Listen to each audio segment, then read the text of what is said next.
नमस्कार। चलिए आज एक बहुत ही पुरानी, बहुत ही शक्तिशाली कहानी सुनते हैं। ये कहानी है महादेव की, उनके उस बेमिसाल त्याग की, और हाँ, उस एक लम्हे की जिसने सोचिए पूरी दुनिया को, पूरी सृष्टि को खत्म होने से बचा लिया।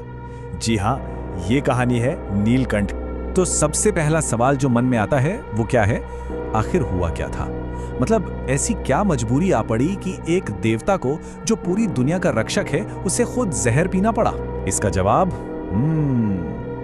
जवाब छिपा है त्याग में, करुणा में, और इस बात में कि असली ताकत होती क्या है। तो इस पूरी कहानी को समझने के लिए ना, सबसे पहले हमें इसके मुख्य पात्र, इसके हीरो को जानना होगा, यानी महादेव को। मतलब ये जो इतना बड़ा संकट आया, उससे बहुत पहले महादेव कौन थे, कैसे थे? जरा सोचिए, आंखों के सामने लाइए बर्फ से ढकी हिमालय की ऊंची ऊंची चोटियां। वहां एकदम शांत माहौल में एक तपस्वी ध्यान में मग्न है, और ये कोई और नहीं, ये है महादेव, जिन्हें हम शिव भी कहते हैं। उनका होना ही आप समझिए एक अजीब सी शांति भी देता है और एक जबरदस्त ताकत का एहसास भी।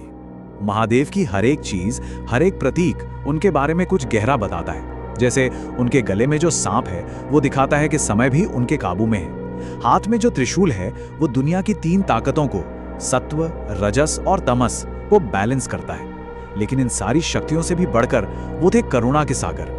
मतलब वो हर किसी का, हर जीव का दुख दूर करने वाले माने जाते थे। लेकिन जहां इतनी शांति थी, जहां सब कुछ ठीक था, वहीं अब एक बहुत बड़ा, एक भयानक संकट सिर उठाने लगा। और ये संकट कोई छोटा मोटा नहीं था। ये ऐसा खतरा था जिसने देवताओं और असुरों दोनों को डरा दिया था। पूरी की पूरी दुनिया का वजूद ही दांव पर लग गया था। तो ये सब शुरू कैसे हुआ? ये शुरू हुआ समुद्र मंथन से।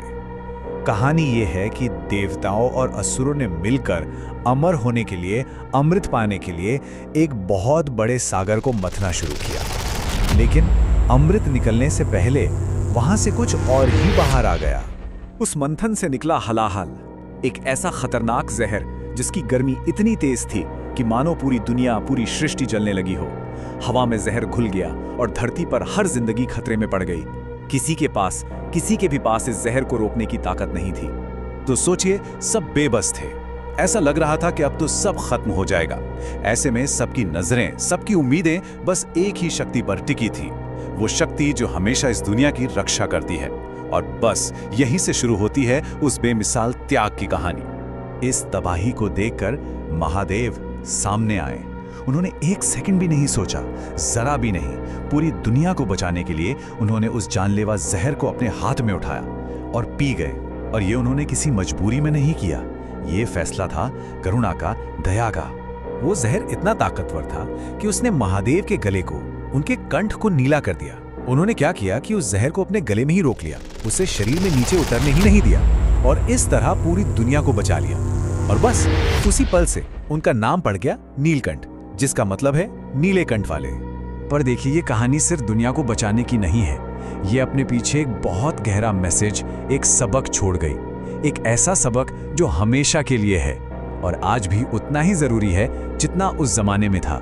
महादेव का ये नीलकंठ रूप हमें सिखाता है कि असली ताकत का मतलब क्या है। ये हमें बताता है कि असली पावर किसी को खत्म करने में नहीं है, बल्कि किसी को बचाने में है। जब ताकत के साथ दया और त्याग का भाव जुड़ता है ना, तभी उस ताकत का कोई मतलब होता है, वरना वही ताकत तबाही मचा देती है। तो महादेव का वो बलिदान, वो सिर्फ उस वक्त की मुश्किल का हल नहीं था, वो तो एक हमेशा के लिए सबक बन गया। वो हमें याद दिलाता है कि सबसे बड़ी ताकत दूसरों की भलाई के लिए अपने स्वार्थ को छोड़ देने में है।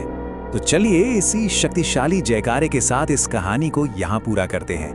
याद रखिए, ये सिर्फ एक नारा नहीं है, ये उस महान त्याग और उस करुणा को एक सलाम है जिसने इस पूरी दुनिया को बचाया था।